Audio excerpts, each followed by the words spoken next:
Bonjour, ici Francine pour les carnets de Francine. Aujourd'hui, je me suis permis un luxe.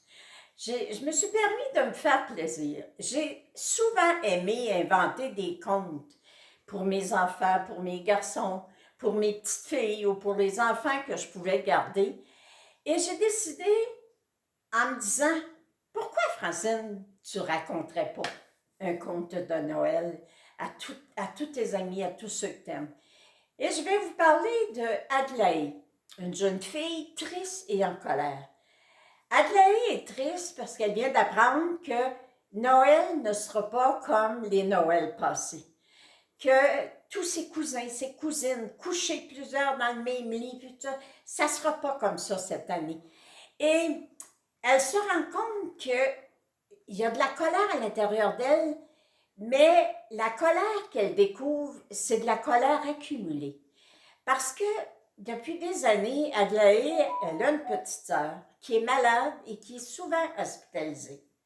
Et vous savez, les enfants, là, les parents, ils ne peuvent pas être partout à la fois.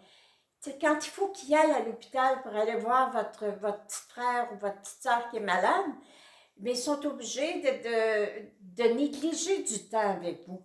Et pour Adelaide, des fois, elle ne se sentait pas aimée. Mais là, de réaliser qu'elle est triste parce qu'elle ne verra pas ce qu'elle aime, parce que ça ne sera pas comme d'habitude, ça lui a fait réaliser qu'elle a le plus beau cadeau de la vie, parce qu'elle a la liberté d'être chez elle, dans ses choses, elle a la santé.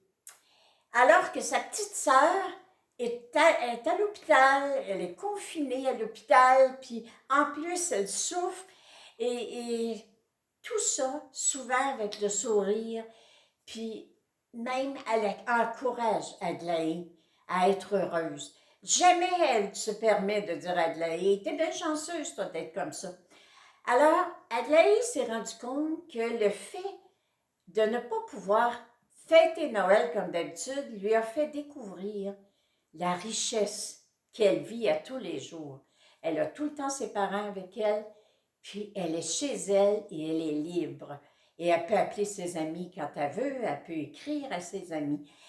Elle a compris aussi que son grand-père et sa grand-mère, quand ils lui disent « Quand tu auras une chance, viens nous voir, on t'aime », là, elle a compris.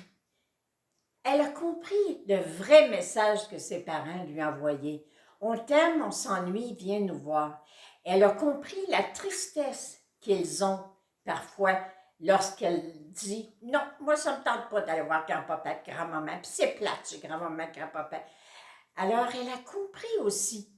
Elle a compris aussi que quand son grand-père lui parlait de son père qui avait fait la guerre, qui avait connu la grippe espagnole, elle a compris. Elle trouvait que son grand-père radotait, mais là, elle a compris ce que son grand-père a compris lorsqu'il écoutait lui-même son père lui raconter encore et encore et encore ses expériences de vie. Parce qu'elle a compris qu'il y a des gens qui souffrent, puis qu'il y a des gens qui ont besoin d'être écoutés aussi. Et que d'aimer quelqu'un, c'est d'être là, de l'écouter, puis pas le juger, pas penser qu'il est un radoteux. Juste voir que cette personne-là a besoin d'amour, a besoin de partager. Alors, Adelaide est triste, parce que Noël ne sera pas comme avant. Mais Adelaide est heureuse, car elle a compris la richesse qu'elle possède d'être en santé, d'être libre et chez elle. Alors, joyeuse fête tout le monde, soyez dans la joie. Soyez dans la joie, car vous êtes là pour vivre cette joie. Merci, je vous aime. Merci de partager.